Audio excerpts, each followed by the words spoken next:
എങ്ങനെ പ്രതികരിക്കാതിരിക്കും സുർജിത്ത്? കാര്യം നമ്മൾ പറയുന്ന അവരുടെ ജീവനോപാധികൾ നഷ്ടപ്പെട്ടവരാണ്, സമാധാനമായി ജീവിച്ചവരാണ്, അത്യാവശ്യം നല്ല സമ്പത്തിൽ ജീവിച്ചവരാണ്, അല്ലലില്ലാതെ ജീവിച്ചവരാണ്. അത് അവരുടെ കുറ്റം കൊണ്ടല്ലാതെ പ്രകൃതിയുടെ താണ്ഡവത്തിലെല്ലാം ഇല്ലാതായി പോയവരാണ്. പെട്ടെന്നൊരു തള്ളോണെ ഫൈൻ ഡേ പട്ടിണിയിലേക്ക് വീഴുക, അല്ലെങ്കിൽ ജീവൻ പണയം വെച്ച് അധ്വാനിക്കേണ്ടി വരിക, സർക്കാർ അവിടെ വാർത്തകൾ നിറഞ്ഞു നിൽക്കുന്ന സമയത്ത് മാത്രം സഹായം നൽകുക, അതിനുശേഷം പിൻവലിയുക, പ്രധാനമന്ത്രി ഒന്ന് ഫോട്ടോ എടുത്തു പോവുക, ഒരു സഹായം നൽകാതിരിക്കുക, ആരും തിരിഞ്ഞു നോക്കാതിരിക്കുക, ഒരു ജനത സങ്കടപ്പെട്ട് നരകിച്ച് ജീവിക്കുക. എങ്ങനെ വൈകാരികമാവാതിരിക്കും സുർജിത്ത്?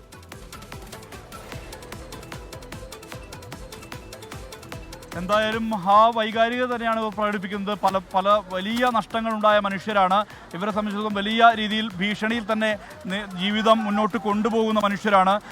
അവർക്ക് അത് തന്നെയാണ് അവരുടെ പ്രതിഷേധത്തിൻ്റെ കാരണം. ആ പ്രതിഷേധത്തെ നമുക്ക് ഒരു തരത്തിലും നിരാകരിക്കാൻ കഴിയാത്ത വിധത്തിൽ തന്നെയാണ്. അത് ഒരിക്കലും നിരാകരിക്കാൻ കഴിയുന്ന ഒരു സ്ഥിതിയല്ല ഉള്ളത്. കാരണം ഇവിടുത്തെ ആളുകൾക്ക് പൂർണ്ണമായും സുരക്ഷിതത്വം ഒരുക്കും എന്നുള്ളത് സർക്കാർ പ്രഖ്യാപിച്ചതാണ്. പക്ഷേ അത് പാലിച്ചില്ല എന്നുള്ള ആക്ഷേപമാണ് ഈ ആളുകളൊക്കെ പൊതുവെ ഉന്നയിക്കുന്ന ഒരു പ്രധാനപ്പെട്ട കാര്യം. ഇപ്പോൾ ഫയർഫോഴ്സ് അപ്പുറത്തേക്ക് പോവുകയാണ്.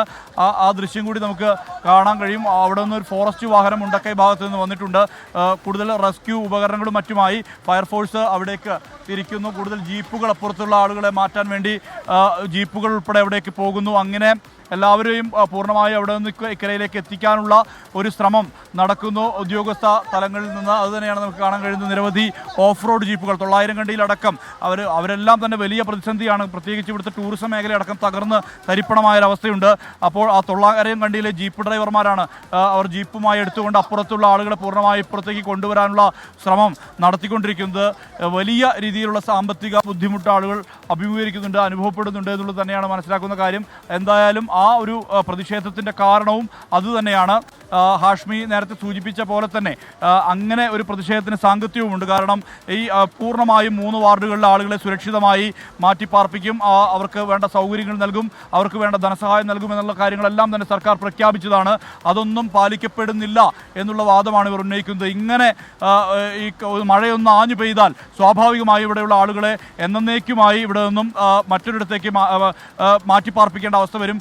ദുരിതാശ്വാസ ക്യാമ്പുകൾ തുറക്കേണ്ട അവസ്ഥ വരും. അത് എല്ലാ വർഷവും ആവർത്തിക്കും. അതിലും ഭേദം ഇവർക്ക് കൃത്യമായ രീതിയിൽ ഒരു തണലിടം നൽകുക എന്നുള്ളത് തന്നെയല്ലേ സർക്കാർ ചെയ്യേണ്ടത് എന്ന് തന്നെയാണ് ഇവർ ഉന്നയിക്കുന്ന ചോദ്യം. അസാധാരണമായ മഴപ്പെയ്ത്ത്, ആ മഴപ്പെയ്ത്തിൽ ഇപ്പോൾ വെള്ളം കലങ്ങി മറിഞ്ഞ് ഒഴുകുന്നു പുഴ എന്നുള്ളതാണ് നമുക്ക് കാണാൻ കഴിയുന്നത്. ഇതിപ്പോൾ ഫോറസ്റ്റ് വാഹനത്തിലടക്കം ആളുകളെ ഇക്കരയിലേക്ക് കൊണ്ടുവരുന്നത് നമുക്ക് കാണാൻ കഴിയുന്നു. കൂടുതൽ തൊഴിലാളികളെ എത്തിക്കുന്ന ഒരു സ്ഥിതി കൂടി കാണാൻ കഴിയുന്നു. എന്തായാലും ഈ മഴപ്പെയ്ത്തിൽ ഇപ്പോൾ പുഴ കലങ്ങി രക്ഷാദൗത്യം അവിടെ അങ്ങനെ പുരോഗമിക്കുകയാണ്. അവിടെ ഇനിയും ജോലിക്ക് പോയ ആൾ അവിടെ ഉണ്ട്. ആ ഉരുൾപൊട്ടൽ നമ്മളവിടെ പോയി റിപ്പോർട്ട് ചെയ്യുന്ന സമയത്ത് അന്ന് വൈകുന്നേരം നടന്നൊരു ചർച്ചയ്ക്ക് കഴിഞ്ഞ ഒരാൾ വന്ന് പറഞ്ഞു ഓർക്കുകയാണ്, ഈ ദിവസങ്ങൾ കഴിയും, മാധ്യമങ്ങൾ ഇവിടെ നിന്ന് പോകും, അത് കഴിയുമ്പോൾ പിന്നീട് സർക്കാരിൻ്റെ ശ്രദ്ധ ഇവിടെ നിന്ന് പോകും, അവിടെ ആരോരുമില്ലാത്തവർ ഞങ്ങൾ മാത്രം ഇവിടെ ഒറ്റയ്ക്കാകും, ഞങ്ങളെ തിരിഞ്ഞു നോക്കാനില്ലാത്തവരായി ഞങ്ങളിവിടെ ജീവിക്കും എന്നൊരു ചേട്ടൻ കണ്ണീരോടെ പറഞ്ഞു. അന്ന് ചേട്ടൻ എന്താ പറഞ്ഞായിരുന്നു, അങ്ങനൊന്നും അല്ല ചേട്ടാന്ന് പറഞ്ഞായിരുന്നു. പക്ഷേ അങ്ങനെ തന്നെയാണ്.